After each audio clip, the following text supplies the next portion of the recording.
Hey everyone, welcome to Winter Quarter 2026. This is English 102 Online. My name is Amber Lemire. You can call me Amber. I am really excited to be your instructor and your editor-in-chief, but more on that later. If you are watching this video, then you have found the weekly updates. That can be located on the homepage in the course, on the to-do list on the right-hand side of Canvas or wherever you have that, or in the calendar. It's fine to enter in from lots of different directions. Just make sure that you know how to find the weekly updates. That's where you're going to be able to watch weekly videos from me, recapping what we did last week, prefacing what's to come in the following week, maybe answering questions that are coming in through emails, and giving you important information that I would typically give in person at the start of a class. There's no reason why you guys should not also have that level of interaction and engagement from me as your faculty member. So make sure you know how to get here and build it into your rhythm as an online independent student to be checking this. I will be posting the update every Monday or Tuesday for holidays by noon. So I give myself the morning to get my video and whatnot together, and it'll be pushed out to you guys by 12 o'clock on Mondays or, like we said, Tuesdays.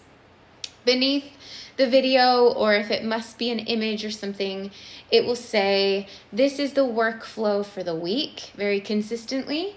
And then there will be deadlines and bulleted lists of what needs to be done, giving you guys links as well to go out directly to all those places. So this is really the only place you have to know how to find without fail in order to stay up to date and tuned in with the course.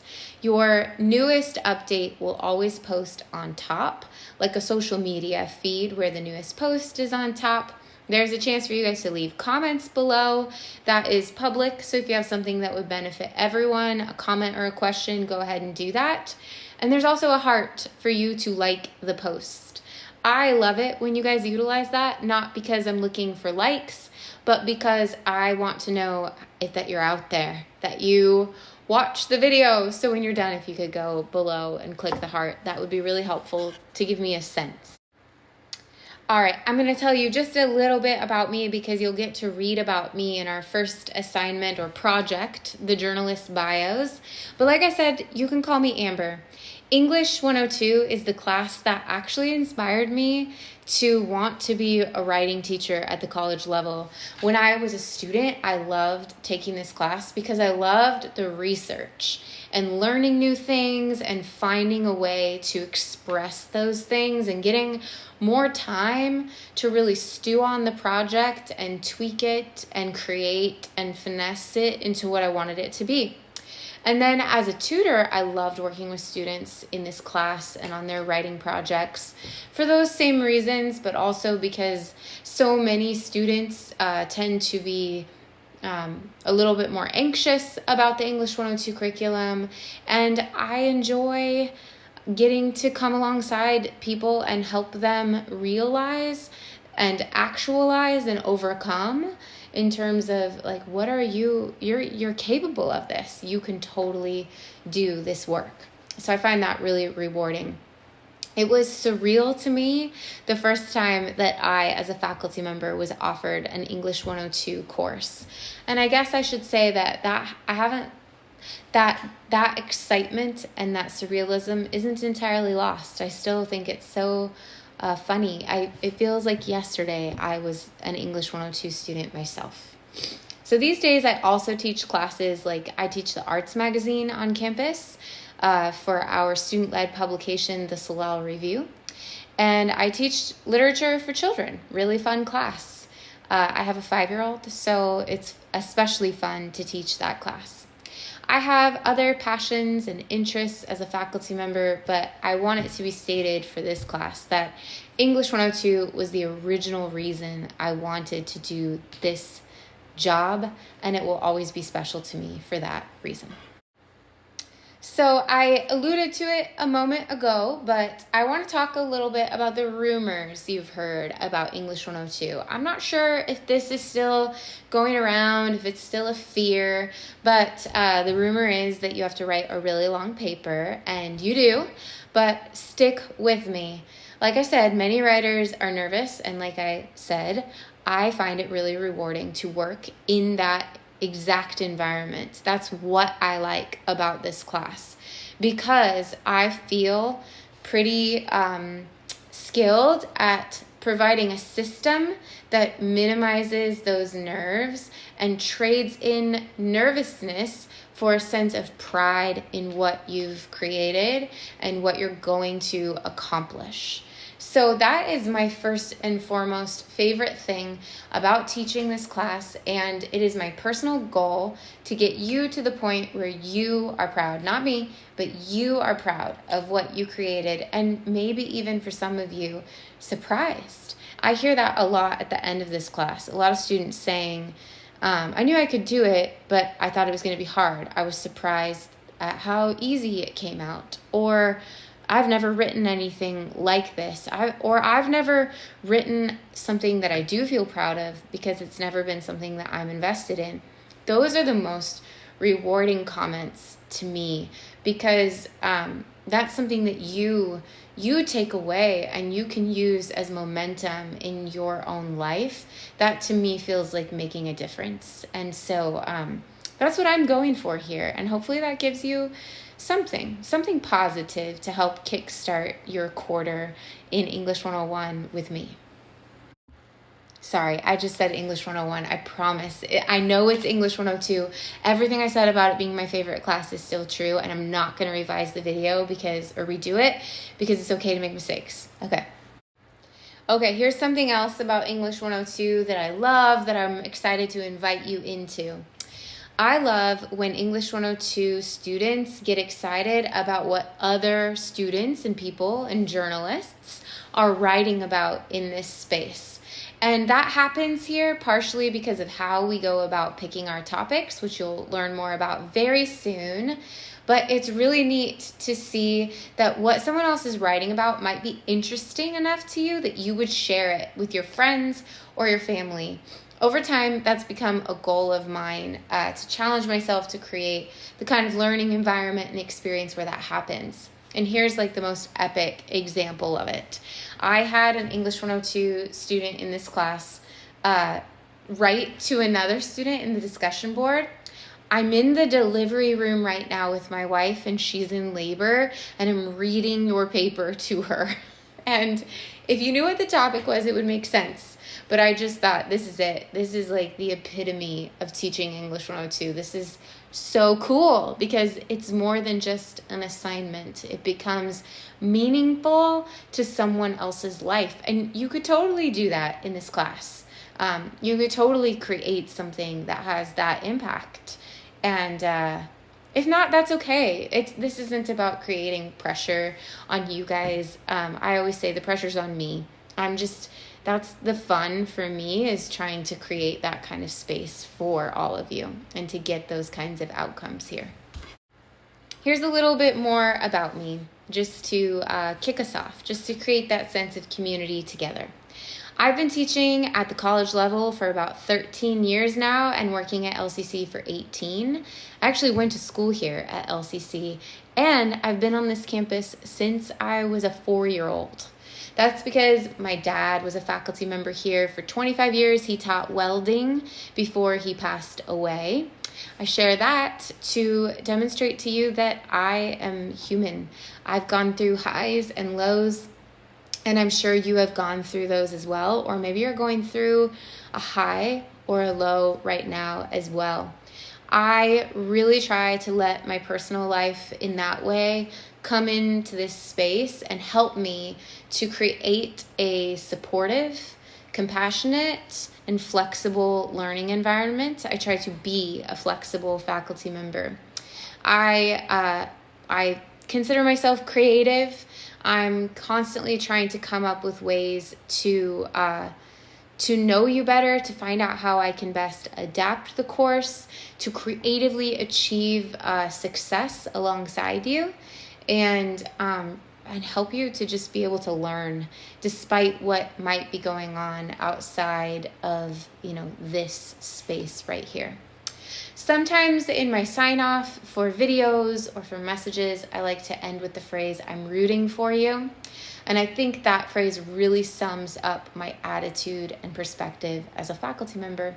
And I hope that gives you some indication of the kind of instructor and the kind of editor-in-chief that I will be for you this quarter. The fact is, there aren't very many places in life or in this world where these random individuals are going to come together and their stories are going to collide. And it's really cool to get to do my work and to get to meet all of you and hear your stories and experience your diverse personalities and backgrounds and the way that you uniquely receive and output within the course. And for you guys too, same thing for you. This is a really unique experience to be in a college classroom and to get to bump into all of these individuals. And we should really cherish that. In addition to the learning, it's a part of our learning this quarter. And also, as I was talking about earlier with highs and lows, we don't know what this quarter holds for any of us. Life is one way now. It could be different 5 weeks. My camera is cutting me off because I'm blabbing. But we don't know what's going to happen, so we really need to create a learning environment where everyone is rooting for each other. So I invite you guys to do that with me, that I shouldn't be the only one cheering others in this space along. I hope you'll do it as well. I found that when I'm teaching and when students do that for one another, that there's just more success overall, because it's a place and it's an online place, but it's a place where everyone actually wants to show up to because it's positive and there's something good being offered here. So I, again, just invite you to join me in it. If you still feel nervous about the daunting elements of English 102, I encourage you to chat with friends or family members who've taken this class or maybe even my class and just hear their stories and get that level of encouragement as well. All right, let's get into the workflow for the week. Below this video, you'll see this is the workflow for the week. And let's talk about what is due.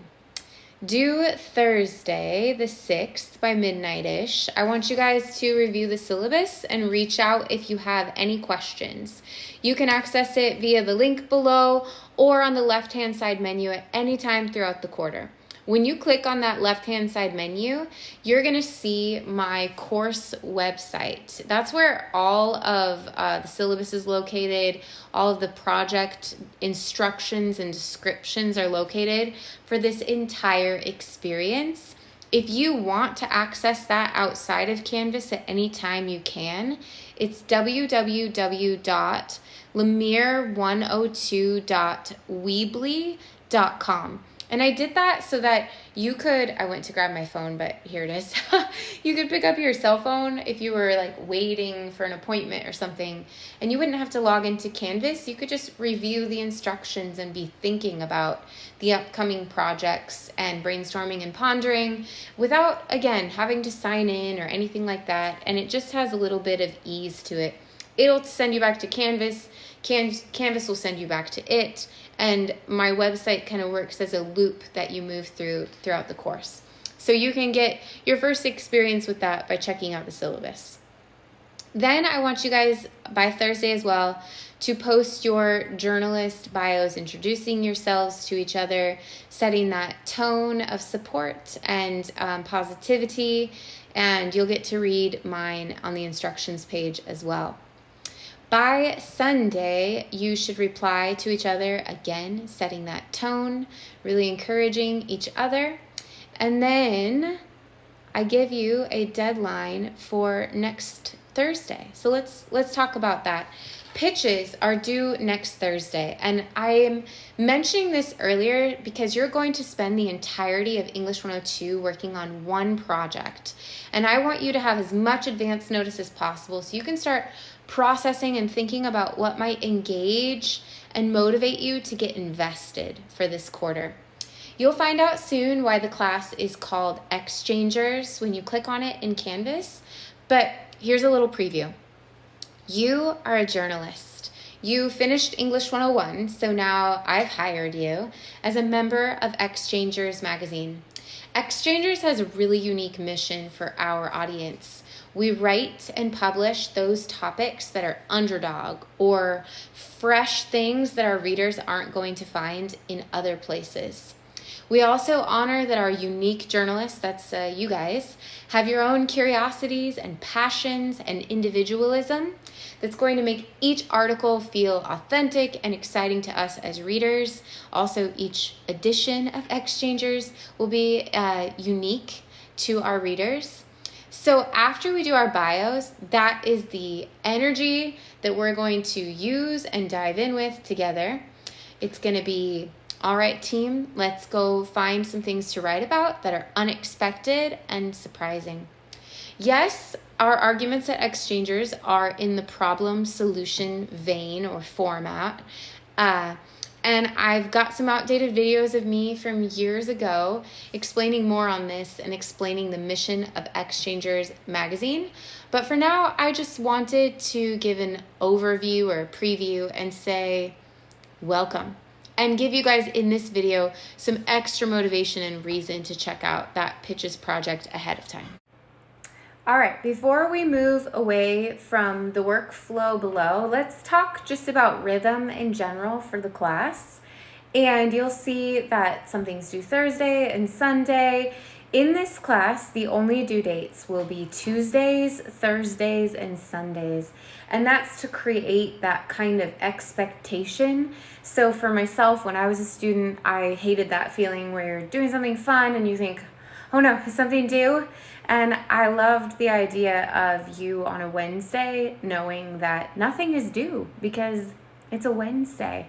And I just want you guys to be able to have a little bit more rhythm and expectation of what might be happening in the class. So check the updates on Mondays or Tuesdays if there's a holiday, and prepare to submit things on Tuesdays, Thursdays, and Sundays. But like I said earlier, I am flexible.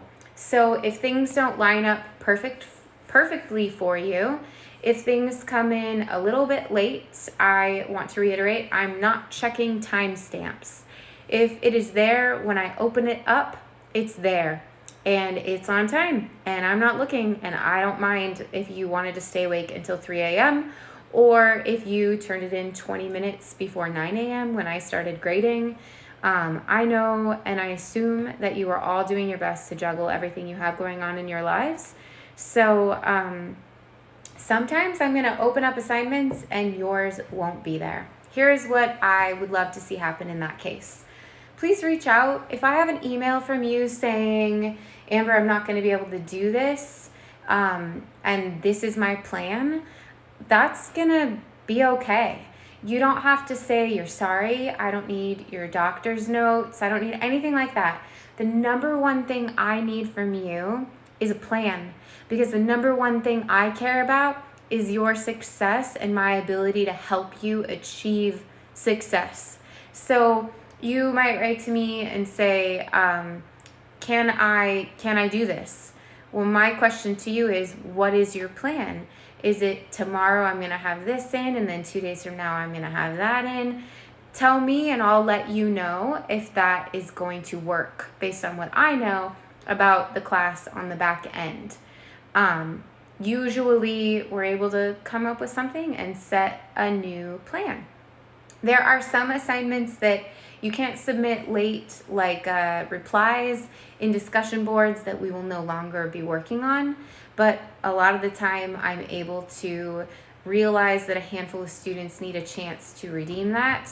And maybe in the next discussion board, I can create something for us to pick those things back up. Don't count on it, but just know that that is the kind of class environment that I really want us to have. Because I know stuff's gonna happen, and especially since I became a parent, I have a 5-year-old. I think I said that earlier, but yeah, it's been a long night of recording these videos. I have a 5-year-old, so I get it that sometimes you just have no control over what is going to happen and whether or not you can get something done by a very precise deadline. Sometimes you just really do need 2 more hours, and sometimes you need another day or 2 or 3. And you should ask for sure. You guys should reach out, you should ask, and we should have a conversation. In the real world, people might say, oh, that won't happen. But yeah, sometimes it actually does. I have a pretty great boss who understands that I've worked here for 18 years, and some of those years have been easier than others, and some of those weeks and days have been easier than others. And sometimes you just need a little grace. And the best thing that you can do for yourself in that situation is stay in contact and communication with me, because I also have to keep the ball rolling. And at some point, you might get left behind and you might need to retake the class at another time. But let's just try. Let's aim for everyone to be successful. Let's try to be flexible with each other. Let's try to get it done on time. And if we can't, let's try to get it done as soon as possible. And that should really be the spirit of this working relationship and environment. Again, I want to reiterate, you don't have to tell me your business.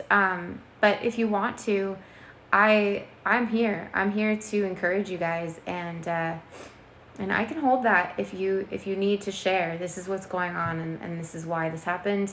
Maybe I could connect you with resources as well, or just be somebody to say that that's hard, and I've gone through things like that too, maybe. All right, another tip for those moments is post what you have. If you're posting something, you're getting partial credit. You're really showing me that you're still here. Otherwise, it's like there's nothing. Sometimes students say, well, I'm doing it, I'm just not submitting it. That's not going to fare well for you. That's going to produce in me the assumption that you're just not here. Read the syllabus. There's some stuff in there about first time, second time, third time. That'll give you even more nuance so that you can more deeply understand the impression that I'm giving right now. But let's talk about grading since we're here.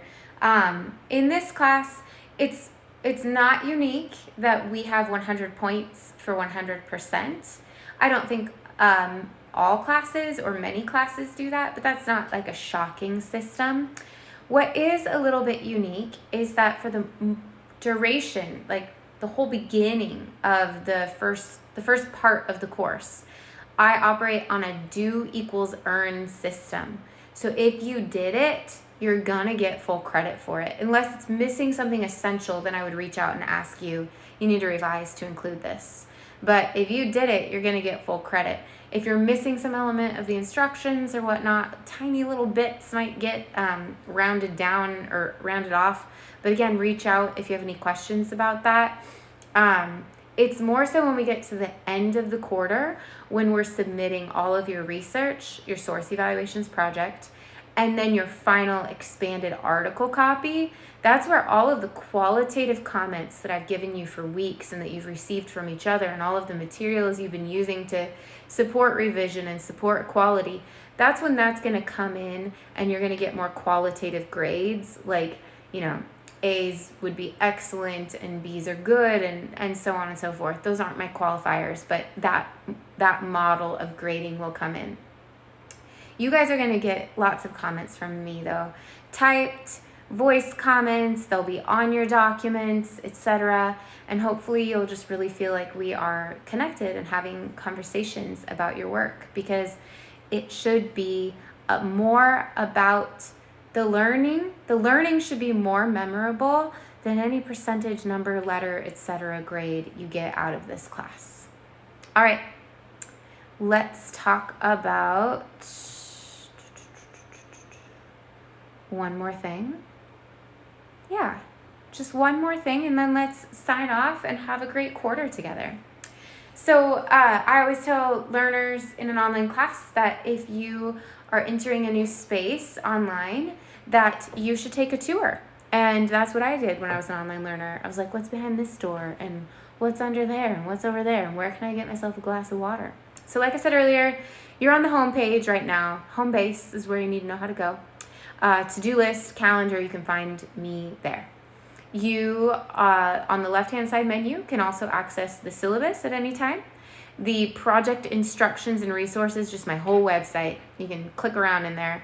You can mostly open up everything, except for right now I have the second half of the class hidden because I'm making some really important improvements to just streamline things for you guys and make them more simplified.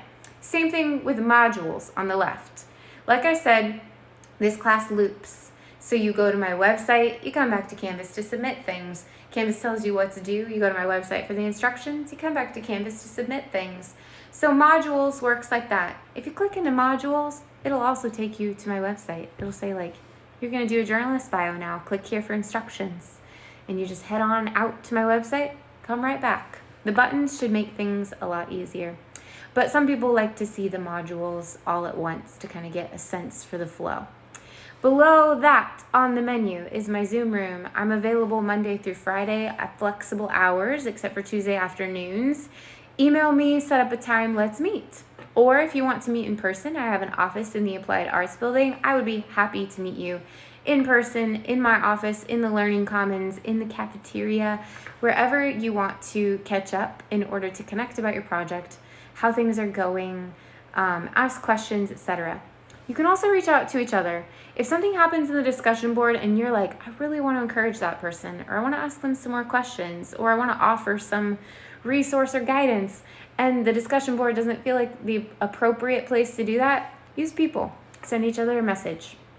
On the left-hand menu also, you will get direct access to the library, librarians, library databases, as well as tutoring appointments, etc. And below that is grades. And like I said, grades, 100 points. If you're like, how am I doing? How many points did you miss? 2 points? Maximum grade you can earn in the class is a 98%, for instance. There are some really important caveats about grades in this class concerning artificial intelligence, plagiarism, obviously.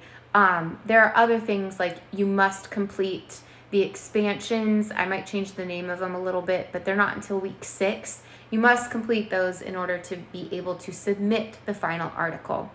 That's because learning, one of the learning outcomes for this course is writing process, and I need evidence of a process in order for you to pass the class. And there's some other stuff in there that's good and juicy. Read the syllabus. Let me know if you guys have any questions. And ultimately, just have an awesome quarter. I cannot wait to see your projects, to get to know you, to work with you. I'm excited to be back for a brand new year and a new group of learners, and you guys just always make my job fresh. So thank you for showing up today and for being here this week, and I'll see you soon.